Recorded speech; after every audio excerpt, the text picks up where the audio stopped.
Good morning class. तो बेटा कल की क्लास में हमने जो एंडो मेम्ब्रेन सिस्टम था उसको कंप्लीट कर लिया था। दैट मीन्स ऐसा सिस्टम जिसके जितने भी ऑर्गेनेल्स हैं वो आपस में कोऑर्डिनेट होकर फंक्शन करेंगे, एक दूसरे के साथ में आके फंक्शन करेंगे। तो वो सारा टॉपिक जो बेटा हमारा था। अब जो हमारा एंडो मेम्ब्रेन सिस्टम है, द ऑर्गेनेल्स दैट वर्क्स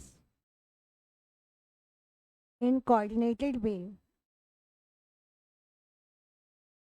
तो इसमें बेटा हमारे चार ऑर्गेनल्स आ रहे थे, एक एंडोप्लाज्मिक रेटिकुलम, देन हमारा Golgi bodies, then lysosomes and then vacuoles. अब बेटा जो हमारा ये एंडोप्लाज्मिक रेटिकुलम होता है ये क्या है, लार्ज नेटवर्क ऑफ रेटिकुलम्स में प्रेजेंट है।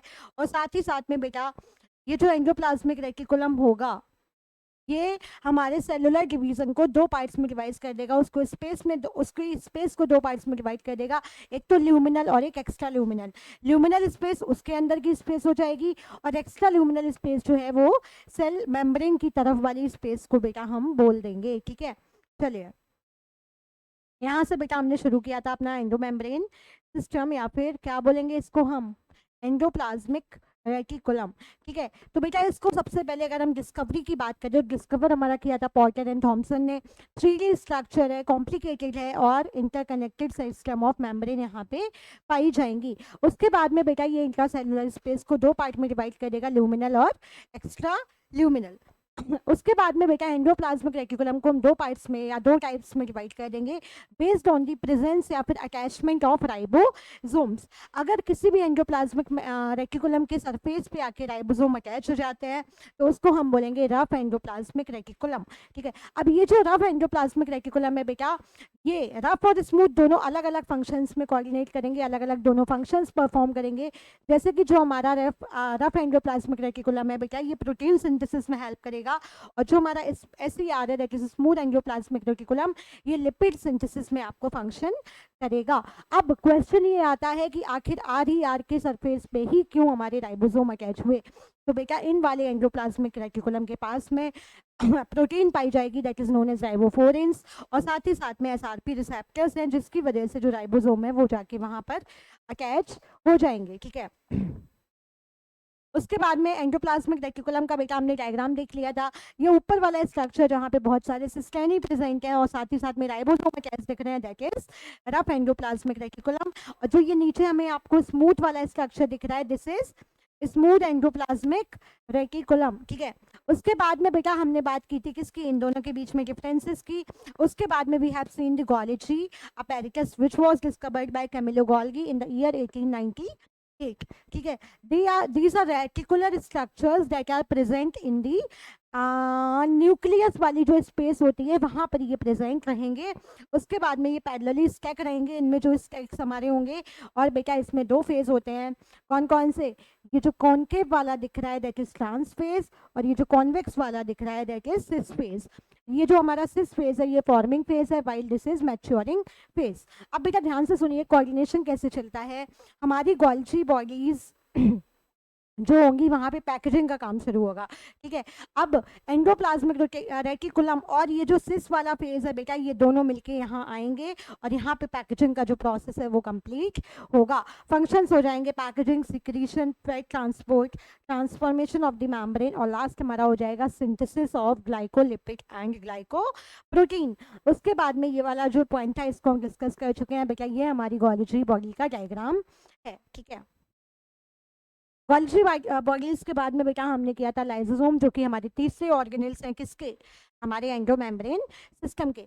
ये जो बेटा हमारे लाइसोसोम्स होंगे इनको हम बोलेंगे सुसाइडल बैग्स। उसके बाद में बेटा ये जो लाइसोसोम्स होते हैं ये एनिमल में लार्ज नंबर में प्रेजेंट है जबकि प्लांट्स में ये कम नंबर में प्रेजेंट होंगे। ठीक है, ये बात समझ में आई। उसके बाद में ये जो लाइसोसोम्स है इसकी डिस्कवरी किसने की, तो इसकी डिस्कवरी की क्रिश्चियन दे डूबे ने। ठीक है, उसके बाद में ये जो लाइसोसोम्स होते हैं बेटा इनके पास में हाइड्रोलिटिक एंजाइम्स प्रेजेंट है, हाइड्रोलेसिस प्रेजेंट है। और वो हाइड्रोलेसिस कौन कौन से हैं, लाइपेज, प्रोटीएज और कार्बोहाइड्रेट्स, यानी कि इनमें कैपेबिलिटी होती है किस किस को डाइजेस्ट करने की, प्रोटीन, कार्बोहाइड्रेट और लिपिड्स को डाइजेस्ट करने की इनके अंदर कैपेबिलिटी होती है।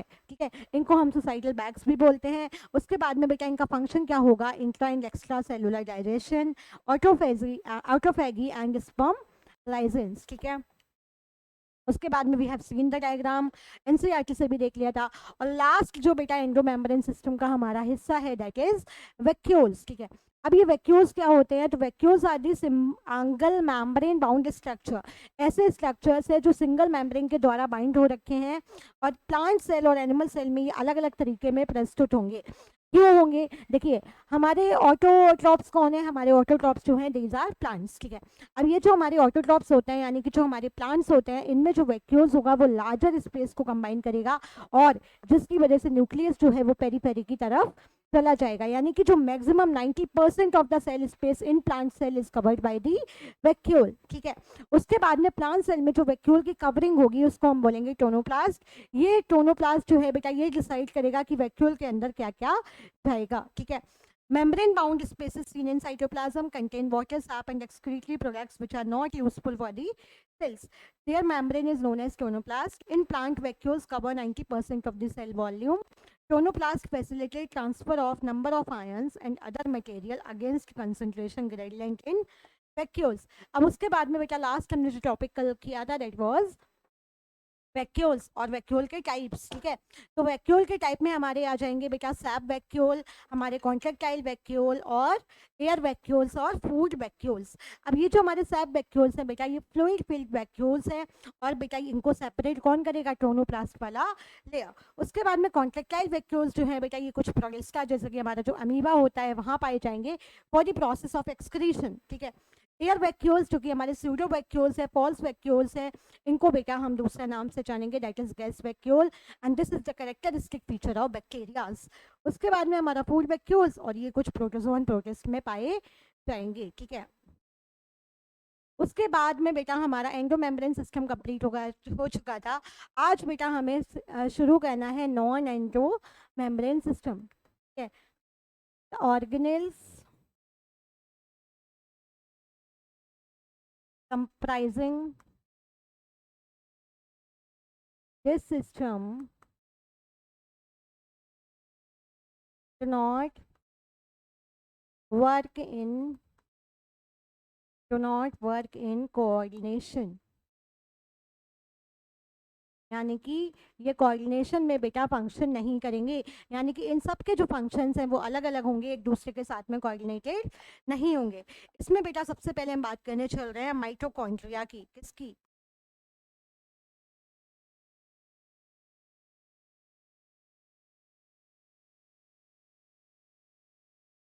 माइटोकॉन्ड्रिया। सबसे पहला पॉइंट बेटा हो जाएगा power house of cell, power house of cell. उसके बाद में बेटा दूसरा पॉइंट लिख लीजिए present in large number in animal cells, यानी कि एनिमल सेल में जो इनका क्वांटिटी है, जो नंबर है वो ज़्यादा होगा in comparison to our plant cells, ठीक है। उसके बाद में ये किसका है, सेल ऑर्गेनेल है जो कि सिर्फ और सिर्फ हमारे, देखिए cell organelles of aerobic eukaryotes, यानी कि उन्हीं ऑर्गेनिजम्स में बेटा ये देखने को मिलेगा जो हमारे एरोबिक होते हैं, यानी कि जो ऑक्सीजन को क्या करेंगे, यूटिलाइज करेंगे, ठीक है। यानी कि जो ऑक्सीडेटिव फॉस्फोराइलेशन में पार्टिसिपेट करेंगे, ऑक्सीडेटिव फॉस्फोराइलेशन, ऑक्सीडेटिव फॉस्फोराइलेशन, या फिर बेटा दूसरी साइकिल जो हमारी हो जाएगी Krebs cycle of aerobic respiration. कौन सी हो जाएगी, क्रैब साइकिल, ठीक है। तो बेटा हम देख रहे हैं यहीं से हम पता लगा सकते हैं कि माइटोकॉन्ड्रिया का जो रोल है वो बहुत ज़्यादा है, ठीक है। अब बेटा ये इनका कोई कलर नहीं होता है, ये सिर्फ माइक्रोस्कोप में तभी दिखेंगे, they are visible only when they are stained. ये बेटा तभी दिखेंगे जब इनको हम क्या करेंगे, स्टेन कर देंगे। इसके अलावा इनका जो स्ट्रक्चर है वो प्रॉपर माइक्रोस्कोप में आपको दिखाई नहीं देगा, ठीक है। उसके बाद में बेटा ये प्रोकैरियोट में और प्रोकैरियोट में एब्सेंट रहेंगे, एब्सेंट इन प्रोकैरियोट्स और साथ ही साथ में बेटा एंड एनाएरोबिक यूकैरियोट, यानी कि एनाएरोबिक यूकैरियोट्स में और प्रोकैरियोट्स में जो ये हमारे हैं माइटोकॉन्ड्रिया हैं वो एब्सेंट रहेंगे, ठीक है। उसके बाद में बेटा अगर इनके शेप एंड साइज की बात करें, अगला टॉपिक डाल लीजिए, shape and size.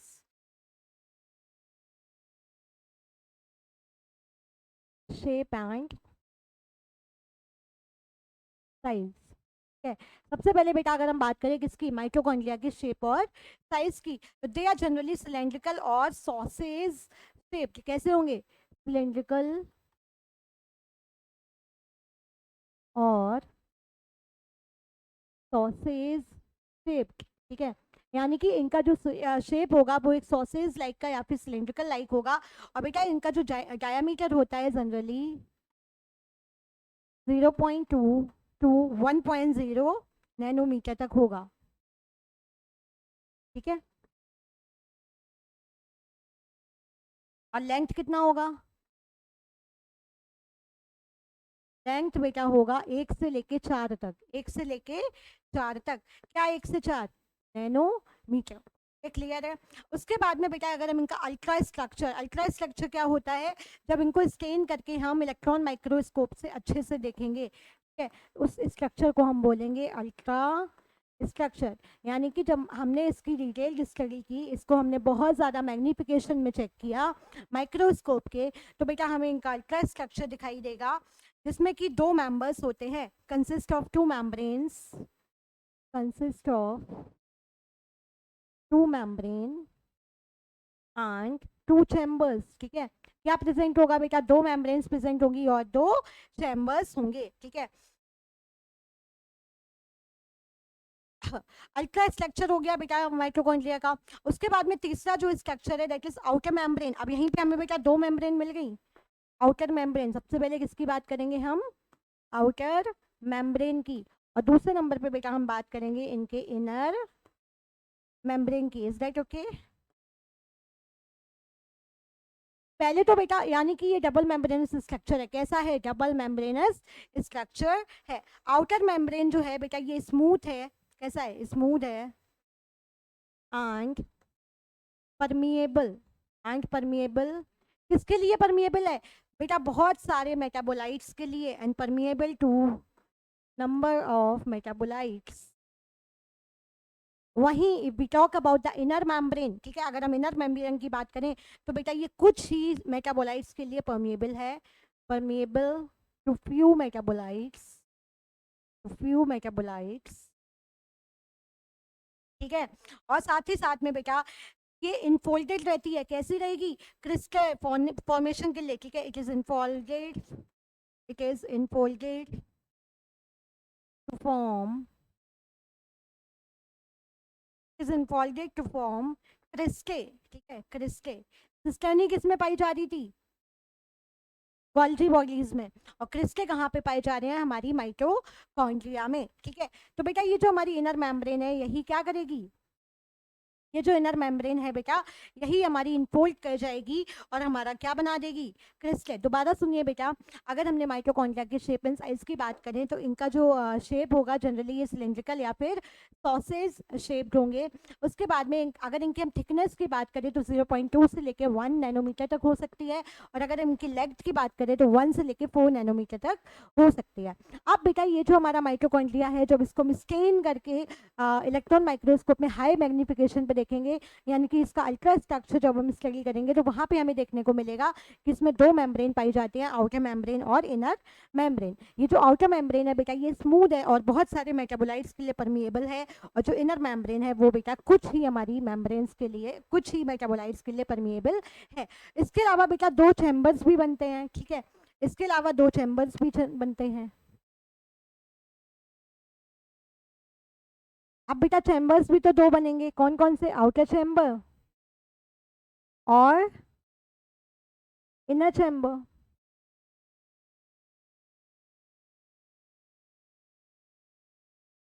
Outer chamber बन गया और एक इनर चैम्बर बन गया, जस्ट लाइक द मेम्ब्रेन, ठीक है। अब ये जो बेटा आउटर चैम्बर है ये कहाँ होगा, the space that lies between outer and inner membrane, कौन सा होगा, the space that lies between outer and inner membrane। ठीक है, ये बात समझ में आ गई। यानी कि इन दोनों मेम्ब्रेन के बीच में जो स्पेस है इसको हमने बोल दिया आउटर चैम्बर। इनर चैम्बर जो है बेटा ये माइटोकॉन्ड्रिया का कोर बनाएगा। ठीक है, मेक्स कोर ऑफ माइटोकॉन्ड्रिया।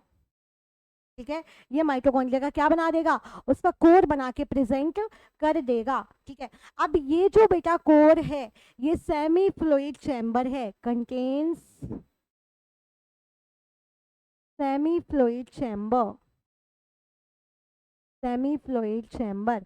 और इस सेमी फ्लूइड चैम्बर को बेटा हम नाम देंगे मैट्रिक्स। क्या नाम देंगे, मैट्रिक्स। और बेटा हमें ध्यान रखना है आगे चल के कि this is the site for Krebs cycle. जब प्लांट फिजियो करेंगे वहां पे ये सब हम करेंगे, लेकिन you should remember right now कि जो हमारा मैट्रिक्स है माइटोकॉन्ड्रिया का वो क्रैब साइकिल के लिए इंपॉर्टेंट फेज है। वहीं पे जाके हमारी जो क्रैब साइकिल है वो कंप्लीट होगी, वहीं पे जाके हमारी क्रैब साइकिल अकर करेगी। ठीक है, क्लियर है, दोनों चैम्बर्स क्लियर हो गए।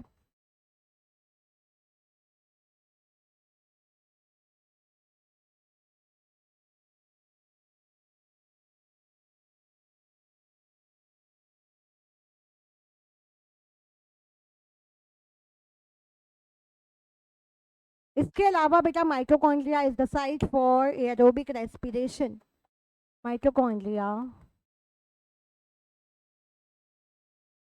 Mitochondria is the site for aerobic respiration. ठीक है, ये बात भी समझ में आ गई बेटा, हम ऑलरेडी शुरुआत से बेटा बता रहे हैं कि यहाँ पे एरोबिक रेस्पिरेशन का साइट होगा हमारा माइटोकॉन्ड्रिया। ठीक है, उसके बाद में बेटा ये डिवाइड कैसे करेगी, देखिए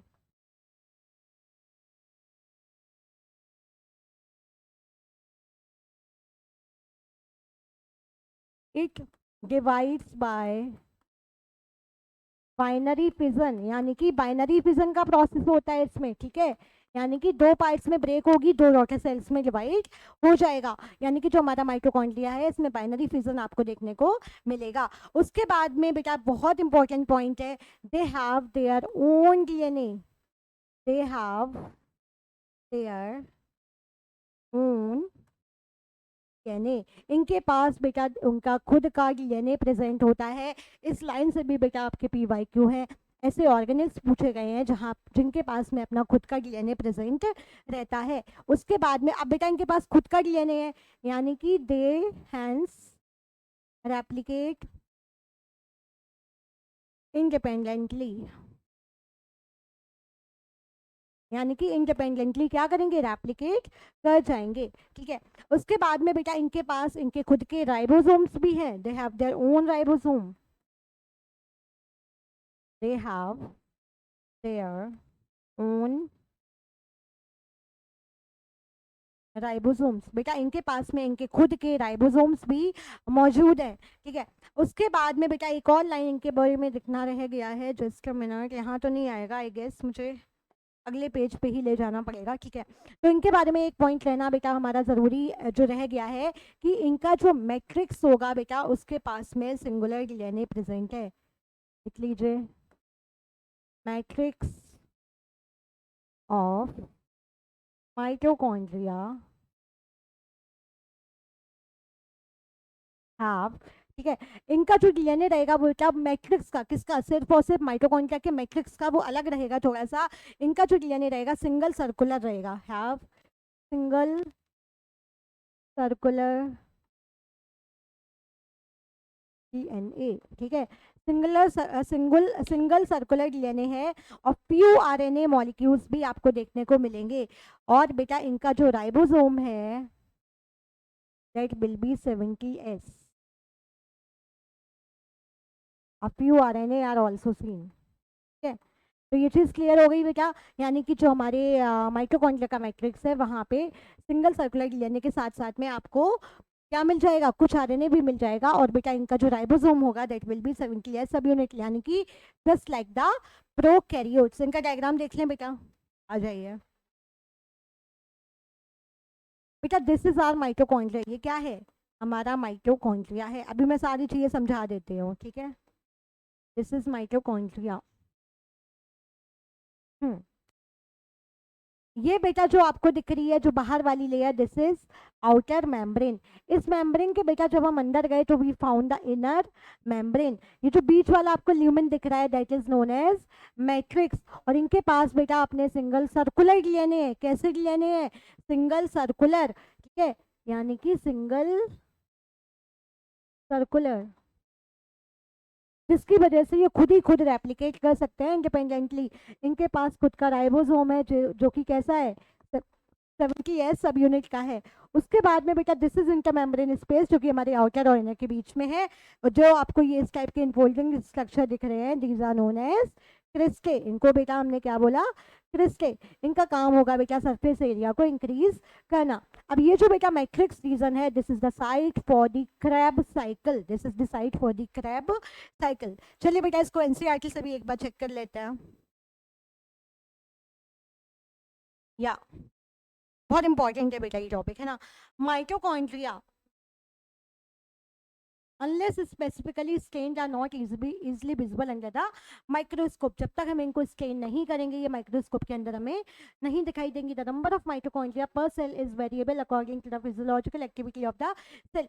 जहाँ पर एनर्जी की रिक्वायरमेंट ज़्यादा रहेगी वहाँ पे माइटोकॉन्ड्रिया ज़्यादा रहेंगे, जहाँ पे एनर्जी की रिक्वायरमेंट कम रहेगी वहाँ पे माइटोकॉन्ड्रिया भी कम रहेंगे। In terms of shape and size also considerable degrees of variability is observe. Typically, it is sausage shaped or cylindrical, having diameter of 0.2 to 1 nanometer, and each mitochondria is a double membrane bound structure with the outer membrane and the inner membrane. Okay, dividing its lumen distinctly into two aqueous compartments, that is the outer compartment and the inner compartment. The inner compartment is known as matrix. Inner compartment को बेटा हम क्या बोल रहे हैं, matrix. ये बात समझ में आ गई। और बेटा ये पॉइंट भी हमें याद रखना है। देखिए माइटोकॉन्ड्रिया के बारे में कुछ चीज़ें हैं जो हमें हमेशा याद रखनी है। डबल मेम्ब्रेनस है, ओन डीएनए है, खुद का डीएनए है, कैसा है, सर्कुलर है और सिंगल है ना। उसके बाद में बेटा इनका जो राइबोसोम है, इनके पास खुद के राइबोसोम्स प्रेजेंट है जिनका सब यूनिट है 70। इतनी चीज़ें इसके बारे में क्लियर है ना। Next point, the outer membrane forms the continuous limiting boundary of the organelle. The inner membrane forms a number of enfolding known as cristae towards the matrix. The cristae increases the surface area. cristae का function मैंने बेटा आपको क्या बताया था कि surface area को increase up कर देंगे। The two membranes have their own specific enzyme associated with the mitochondrial function. Mitochondria are the sites of aerobic respiration. They produce cellular energy in the form of ATP, hence they are called powerhouse of the cell. The matrix also possesses single circular DNA molecules, a few RNA molecules, ribosome 70S, and the components required for the synthesis of protein. The mitochondria are divided by binary fission. कौन से fission से divide करेगा, binary fission से। तो यहाँ पे क्या जो हमारे नॉन एंडो मेम्ब्रेन सिस्टम का पहला जो ऑर्गेनेल है दैट इज माइटोकॉन्ड्रिया, उसको हमने कंप्लीट कर लिया। इसका एनसीईआरटी में भी एक डायग्राम दे रखा है, वो और देख लेते हैं। बेटा ये जो है आउटर मेम्ब्रेन हो गया, उसके अंदर मेम्ब्रेन, इनर मेम्ब्रेन हो गया। अंदर वाले एरिया जहाँ पे हमारी मैट्रिक्स, बेटा matrix is the special site for the Krebs cycle, ठीक है, बार बार रिपीट कर रही हूँ जिससे कि याद हो जाए। यानी ये हमारे क्रिस्टे प्रेजेंट है और ये हमारा इंटर मेम्ब्रेन स्पेस प्रेजेंट है। उसके बाद में सेकेंड जो नॉन एंडो मेम्ब्रेनस ऑर्गेनल का पार्ट है दैट विल बी प्लास्टिड्स। कौन होंगे, प्लास्टिड्स। ये सिर्फ और सिर्फ बेटा हमारे प्लांट सेल्स में प्रेजेंट होंगे।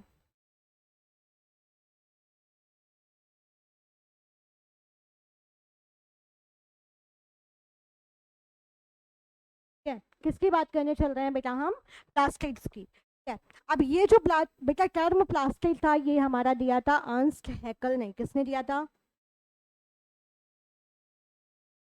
Term plastid was given by Ernst Haeckel. किसने दिया था बेटा शब्द, अर्नस्ट हैकल ने। ठीक है, कौन सा शब्द, प्लास्टिड। अब ये जो बेटा प्लास्टिड है ये सेमी ऑटोनोमस ऑर्गेनल्स है। ठीक है, अभी बताऊंगी मतलब क्या होता है सेमी ऑटोनोमस ऑर्गेनेल्स। बेटा जो हमारे माइटोकॉन्ड्रिया थे वो पूरी तरीके से ऑटोनॉमस थे, यानी कि वो खुद की मर्जी से रेप्लिकेट भी कर पा रहे थे क्योंकि इनके पास खुद का डीएनए था। ऑल तो खुद का डीएनए यहाँ पर भी प्रेजेंट है, लेकिन बेटा ये सेमी ऑटोनॉमस ऑर्गेनेल्स है। इनके पास भी बेटा डीएनए होता है और डबल मेम्ब्रेनस स्ट्रक्चर होता है, have their own DNA, have their DNA and double membranous structure.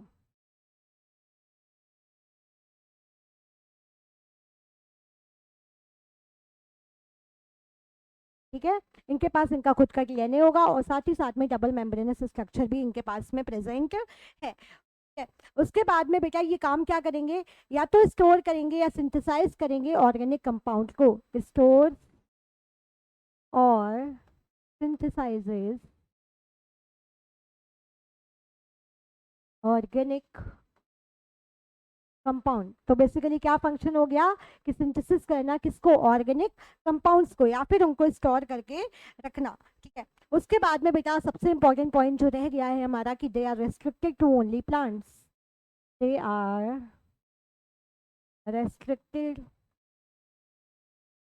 To plants, यानी कि ये हमारे एनिमल सेल्स में बेटा एब्सेंट रहेगा। जो हमारे प्लास्टिड्स हैं ये हमारे एनिमल सेल्स में एब्सेंट रहेंगे। ठीक है, अब बेटा ये बनते किससे हैं, तो they are developed from protoplastids. They are developed from protoplastids. अब ये जो बेटा प्रोटोप्लास्टिड्स हमारी होंगी they will be colourless, they will be colourless, है ना। तो बेसिकली ये डेराइव कहाँ से होंगी, ये सारे के सारे जो डेराइव होते हैं ये होते हैं हमारे कहाँ से, कलरलेस प्लास्टिड से। उसके बाद में बेटा अगर हम कलर की बात करें तो depending on the colour plastid are of three main types. ठीक है, depending on colour, depending on colour plastids are of three types. कौन कौन से बेटा थ्री टाइप्स की होंगी, ल्यूकोप्लास्ट हो जाएगा, क्रोमोप्लास्ट हो जाएगा और क्लोरोप्लास्ट हो जाएगा। ठीक है, ल्यूकोप्लास्ट, क्रोमोप्लास्ट और क्लोरोप्लास्ट। ल्यूकोप्लास्ट, क्रोमोप्लास्ट और chloroplast. This leucoplast will be बेटा वाइट यानी कि कलरलेस, क्रोमो मीन्स कलरफुल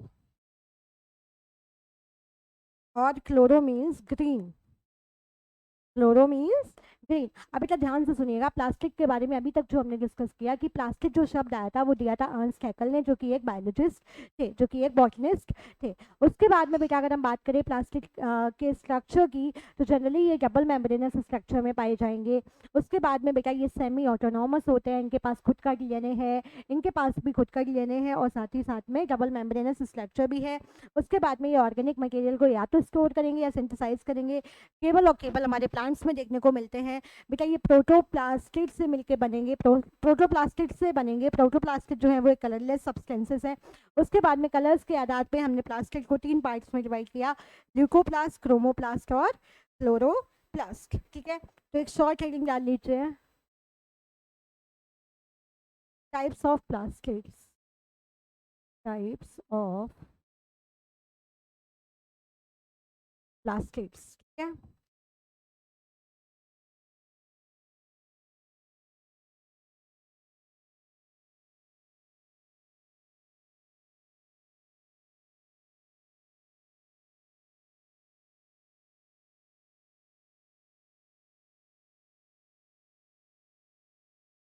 सबसे पहले बेटा अगर हम बात करेंगे तो हम करेंगे क्लोरोप्लास्ट की। किसकी बात करेंगे, क्लोरोप्लास्ट। ठीक है, सबसे पहली हेडिंग डाल लीजिए क्लोरोप्लास्ट। बेटा इनका कलर कैसा होगा, ग्रीन होंगे। कैसे होंगे, ग्रीन कलर में कैसे होंगे, ग्रीन कलर के ये पाए जाएंगे। ठीक है, ग्रीन कलर में ये जनरली आपको देखने को मिल जाएंगे। हाँ बेटा ये क्या करेंगे, पजेस फोटो पिगमेंट। अब ये फोटो पिगमेंट्स बेटा कौन कौन से हो सकते हैं, क्लोरोफिल और कैरोटिनॉइड्स। कैरोटीनॉइड्स। क्या ये पॉइंट क्लियर हो गया कि ये ग्रीन होंगे कलर में और साथ ही साथ में ये फोटोसिंथेटिक पिगमेंट्स को पजेस करते हैं, जैसे कि हमारे हो गए क्लोरोफिल और कैरोटीनॉइड्स। ठीक है, इसके बाद में बेटा majority of them will be found in the mesophyll cell. Majority कहाँ पाई जाएगी? Majority in mesophyll cell. और ये मेसोफिल सेल कहाँ पाए जाएंगे? लीव्स में। ठीक है, मेसोफिल सेल्स कहाँ पाए जाएंगे? हमारी लीव्स के अंदर। और सबसे ज्यादा क्लोरोप्लास्ट कहाँ पाए जाएंगे? हमारे मेसोफिल सेल्स में। तो ये चीज क्लियर हुई। उसके बाद में बेटा अगर इनकी शेप की बात करें, they are lens shaped, oval और spherical shape. Lens like, oval और स्फेरिकल, या फिर डिस्क जैसे भी हो सकते हैं, डिस्क लाइक। है, तो ये हो गए। यानी कि यहाँ से हमें क्या पता लगता है कि शेप में ये बहुत ज़्यादा वेरिएबिलिटी शो करते हैं। कौन? हमारे क्लोरोप्लास्ट। उसके बाद में बेटा लेंथ है, तो ये 5 से लेके 10 नैनोमीटर तक। लेंथ कितनी होगी? 5 से लेके 10 नैनोमीटर तक लेंथ।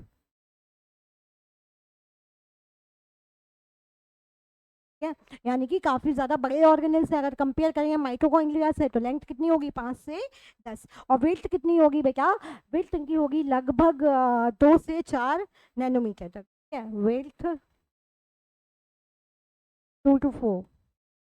ठीक है, 2 to 4 नैनोमीटर। ठीक है, तो ये हो गया बेटा प्लास्टिक के बारे में इंपॉर्टेंट इन्फॉर्मेशन। उसके बाद में इनकी भी नंबर जो है वो वेरी करेगी, यानी कि अलग अलग प्लांट्स में हो सकता है ये अलग अलग नंबर में पाए जाए। ठीक है, दूसरे नंबर पे बेटा हम बात करेंगे क्रोमोप्लास्ट की। बेटा chromo means colourful, chromo means colourful. ठीक है, यानी कि जो बहुत सारी अलग अलग पत्तियां दिखती हैं हमें, कभी कभी लाल पत्तियां दिखने लगती हैं, तो वो जो कलर है बेटा वो हमारा आएगा क्रोमोप्लास्ट से। ठीक है, ठीक है? या तो ये येलो कलर, येलो और raiding colour.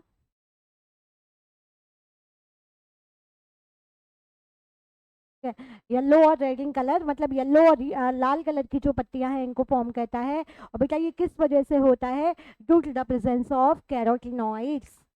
Due to the presence of carotenoids. अब बेटा लास्ट हमारे आते हैं कौन? लास्ट हमारे आते हैं ल्यूकोप्लास्ट। ठीक है, ल्यूकोप्लास्ट। इससे पहले इसको थोड़ा सा छोटा कर लेते हैं जिससे कि हमें प्रॉपर स्पेस मिल जाए। ल्यूकोप्लास्ट के लिए थोड़ा सा बड़ा टॉपिक है। ठीक है, चलिए मिल गया। हाँ, leucoplast. So first of all, first thing that we study about leucoplast is they are colorless. They are colourless. और बेटा ये इनको हम फर्दर डिवाइड करेंगे 3 पार्ट्स में। इनको फर्दर हम डिवाइड करेंगे 3 पार्ट्स में। ठीक है, कलरलेस है। ठीक है, उसके बाद में जनरली व्हाइट कलर में आपको देखने को मिल जाएंगी, यानी कि कलरलेस है। उसके बाद में ये 3 तरीके के होंगे बेटा, एमाइलोप्लास्ट, एलाइयोप्लास्ट और aleuroplast. Just a minute.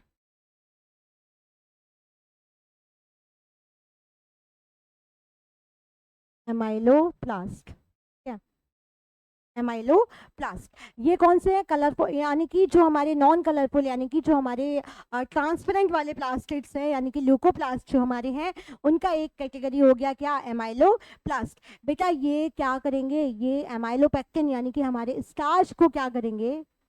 Stores.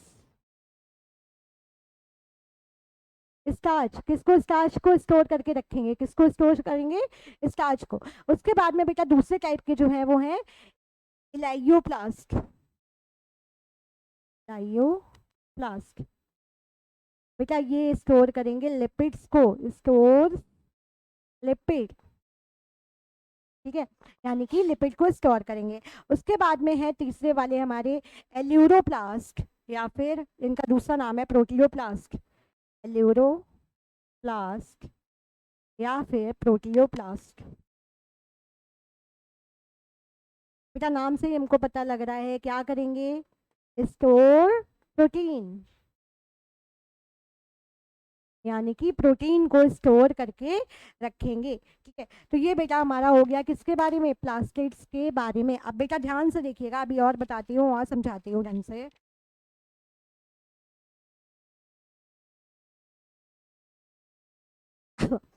सबसे पहले तो बेटा प्लास्टिड्स को हमने कलर के हिसाब से 3 पार्ट्स में डिवाइड कर लिया। कौन कौन से? क्लोरोप्लास्ट, क्रोमोप्लास्ट और ल्यूकोप्लास्ट। जो बेटा हमारे क्लोरोप्लास्ट है वो ग्रीन वाले यानी कि क्लोरोफिल और मीजोफिल्स में प्रेजेंट होंगे मैक्सिममली, और मीजोफिल कहाँ होंगी? हमारी लीव्स में। उसके बाद में बेटा अगर हम बात करें क्रोमोप्लास्ट की, तो इनके पास में भर भर के कैरोटिनॉइड्स प्रेजेंट है जो कि इनको रेड कलर और येलो कलर देगा। उसके बाद में तीसरी हमारी जो कैटेगरी है दैट इज ल्यूकोप्लास्ट या कलरलेस प्लास्टिड, और ये 3 तरीके में आपको देखने को मिल जाएंगे। कौन कौन से? एल्यूरोप्लास्ट, और हमारा हो जाएगा इलाइयोप्लास्ट और एमाइलोप्लास्ट। एमाइलोप्लास्ट जो कि हमारे स्टार्च को स्टोर करके रखेगा, इलाइयोप्लास्ट जो हमारे लिपिड्स को स्टोर करके रखेगा, और प्रोटियोप्लास्ट या फिर एल्यूरोप्लास्ट बेटा ये हमारे प्रोटीन्स को क्या करके रखेगा? स्टोर करके रखेगा। इसके अलावा बेटा और पॉइंट्स क्या हैं इसके बारे में? डबल मेम्ब्रेन बाउंड ऑर्गेनिल है, डबल मेम्ब्रेन बाउंड ऑर्गेनिल है, ये तो मैं ऑलरेडी बेटा बता चुकी हूँ। डबल मेम्ब्रेन में बेटा हमने 2 स्ट्रक्चर पढ़ लिए, एक तो माइटोकॉन्ड्रिया और एक प्लास्टिड। ठीक है, इसका बेटा माइटोकॉन्ड्रिया की तरह इसका भी जो इनर मेम्ब्रेन रहेगा वो लेस परमेबल रहेगा। Inner membrane is less permeable. ठीक है, जो इनर मेम्ब्रेन बेटा इसका रहेगा ये भी थोड़ा सा कम पेरिएबल रहेगा in comparison to the outer membrane. उसके बाद में बेटा इसका हम स्ट्रक्चर देख लेते हैं, उसके बाद में इसके स्ट्रक्चर को हम डिस्क्राइब करेंगे। सबसे पहले तो बेटा आप ये देख लीजिए, this is the structure of a plastid. ठीक है, ये जो बेटा आपको दिख रहा है space, this is known as stroma. इसके बाद में इसका खुद का क्या है? डीएनए है। देन ये जो आपको पैरेलली स्टैक चीजें दिख रही हैं एक के ऊपर एक पाइल्ड अप, इनको हम बोलेंगे ग्रेना। एक को हमने बोला ग्रेनम, और इनके पूरे पाइल को हम बोलेंगे ग्रेना। उसके बाद में जो ये कनेक्टिंग स्ट्रक्चर्स दिख रहे हैं, these are lamellae, this is lumen the structure, and this is thylakoid membrane. एक थाइलेकॉइड मेम्ब्रेन होगी, उसके अंदर का स्ट्रक्चर जो होगा ल्यूमेन बेटा ये हम डिटेल में करेंगे कहाँ? प्लांट फिजियो में। ठीक है, उसके बाद में these are the stacks, these are known as thylakoids. खुद के इनके पास में राइबोसोम्स प्रेजेंट हैं, और 2 मेम्ब्रेन बेटा दिख रही हैं कि नहीं दिख रही हैं? दिख रही हैं सीधी, इंटरनल मेम्ब्रेन और एक्सटर्नल मेम्ब्रेन, और बीच के स्पेस को हमने बोला इंटर मेम्ब्रेन स्पेस। ठीक है, उसके बाद में बेटा हमने देखा था कि types of plastid, these are the types बेटा, this is elaioplast, this is chromoplast, chloroplast, leucoplast, amyloplast, elaioplast और प्रोटीनोप्लास्ट। ठीक है, सबके हमें बेटा फंक्शन पता है, कौन क्या स्टोर कर रहा है हमें सब कुछ अब पता है। ठीक है, इसको एक बार एनसीईआरटी से देख लेते हैं, उसके बाद में बेटा जो स्ट्रोमा थाइलेकॉइड्स एंड स्ट्रक्चर पे भी हम बात करेंगे। Plastids are found in all plant cells and in nucleoids. They are essentially observed under the microscope as they are large. They bear some specific pigments, thus imparting specific colors to the plant. Based on the type of pigment, plastic can be classified into chloroplast, chromoplast, or leucoplast. The chloroplast contains chlorophyll and carotenoid pigment, which are responsible for trapping light energy essential for photosynthesis. In the chromoplast, fat-soluble carotenoids pigment like carotene and xanthophyll are present. This gives the part of a plant a orange, red or yellow color. The leucoplasts are the colorless plastid of various shapes and sizes which store nutrients. Amyloplast stores carbohydrate, example potato. Elioplast store oils and fats, whereas the aleuroplast store protein. इतना हमने कर लिया था। उसके बाद में बेटा इनमें कुछ ऑर्गेनल्स पाए जाते हैं जिनकी अब हम बात करेंगे। इनमें कुछ ऑर्गेनल्स पाए जाएंगे जिनकी अब हम बात करेंगे, जैसे कि हमारा स्ट्रोमा हो गया, हमारा थाइलेकॉइड हो गया, स्ट्रोमल लैमेले हो गया और ल्यूमन हो गया। सबसे पहले हम देखेंगे स्ट्रोमा को। किसको देखेंगे? स्ट्रोमा। पता है किसी को क्या होता है स्ट्रोमा?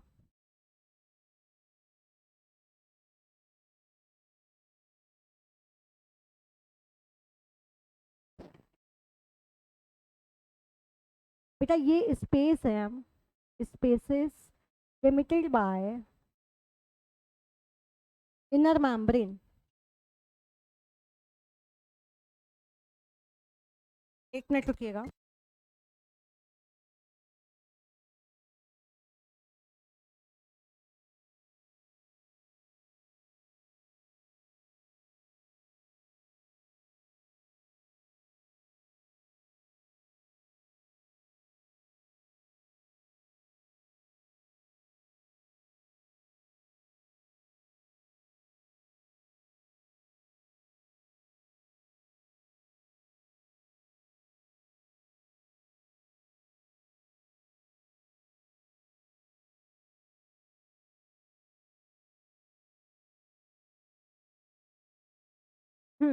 तो बेटा इनके पास में एंजाइम्स होंगे जो कि कार्बोहाइड्रेट और इन सब के सिंथेसिस में हेल्प करेंगे।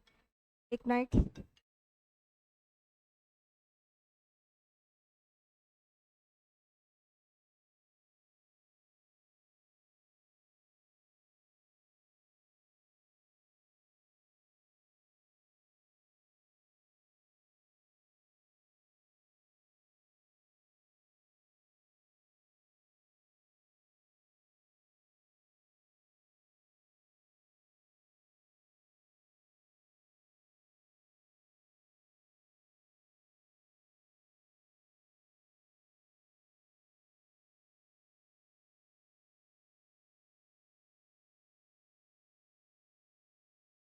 हाँ बेटा, तो ये स्ट्रोमा क्या है कि जो इनर मेम्ब्रेन के द्वारा स्पेसेस लिमिटेड कर दी गई हैं वो हैं। अब इनके पास बेटा क्या होगा, इनके पास एंजाइम्स होंगे जो कार्बोहाइड्रेट्स वगैरह के सिंथेसिस के लिए एसेंशियल होंगे। Contains enzyme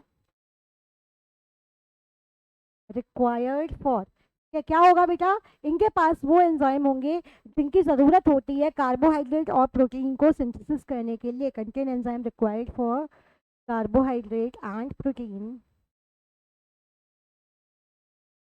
synthesis. किसकी बात कर रहे थे बेटा हम, स्ट्रोमा की, जो हमें लास्ट में एक लेयर दिखाया जा रहा था उसकी बात कर रहे हैं, ठीक है। उसके बाद में बेटा इसके पास में डबल स्ट्रैंडेड डीएनए होगा प्रॉपर, और राइबोसोम्स भी होंगे। डबल स्ट्रैंडेड डीएनए होगा और राइबोसोम्स भी प्रेजेंट होंगे इनमें, ठीक है।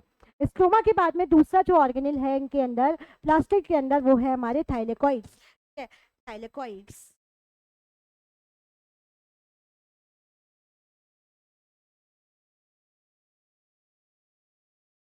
a number of organized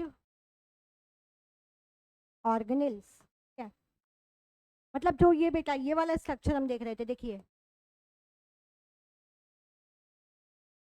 ये वाला जो स्ट्रक्चर बेटा हम देख रहे हैं, ये देखिए, ये पूरा, ये जो पैरेलली अरेंज्ड हो रखा है, इसको हमने क्या बोला है, थाइलेकॉइड, है। और बेटा ये कहाँ पे प्रेजेंट है, किस स्पेस में प्रेजेंट है, स्ट्रोमा में। तो अगला पॉइंट बेटा हम नोट करेंगे, present in stroma, present in stroma, है, यानी कि स्ट्रोमा के अंदर ही ये प्रेजेंट रहेंगे। उसके बाद में बेटा ये स्टेक में या फिर पाइल में अरेंज्ड होते हैं। They are arranged in a pile, they are arranged in a pile, और उस पाइल को बेटा हम बोलते हैं ग्रेना। क्या बोलेंगे, ग्रेना। सिंगल क्या बोलेंगे, ग्रेनम। और बहुत सारे जो पाइल्स हो गए उनको बेटा हमने नाम दे दिया ग्रेना, ठीक है। उसके बाद में बेटा यहाँ पे क्लोरोफिल जो है वो प्रेजेंट रहेगा, यानी कि जो हमारा थाइलेकॉइड है इसमें क्लोरोफिल हमारा प्रेजेंट रहेगा। क्लोरोफिल इज प्रेजेंट, ठीक है। तो ये दो चीजें क्लियर हो गई, हमारा स्ट्रोमा और थाइलेकॉइड, ठीक है। तीसरा ऑर्गेनल जिसकी हम बात करेंगे, that will be stromal lamellae, that will be stromal lamellae. Number 3, stromal lamellae. बेटा इनका जो बेसिक फंक्शन होता है वो होता है कनेक्शन का, यानी कि कनेक्ट करवाते हैं, ठीक है। क्या करेंगे, कनेक्ट करवाएंगे। Plate membranes tubule connecting thylakoids, ठीक है। Plate membranes tubules connecting connecting thylakoids of thylakoids of different grana, thylakoids of different grana, ठीक है। ये हमारे कौन हो गए, स्ट्रोमल लैमेले। बेसिक इनका फंक्शन क्या होगा, कनेक्शन का। उसके बाद में बेटा लास्ट हमारा जो बच रहा है that is lumen. Membrane of thylakoid जो है बेटा, उनके अंदर एक स्पेस आएगा that is known as lumen. Lumen, membrane of thylakoid, membrane of thylakoid encloses space called lumen, ठीक है। अब बेटा माइटोकॉन्ड्रिया का राइबोसोम कितना सब यूनिट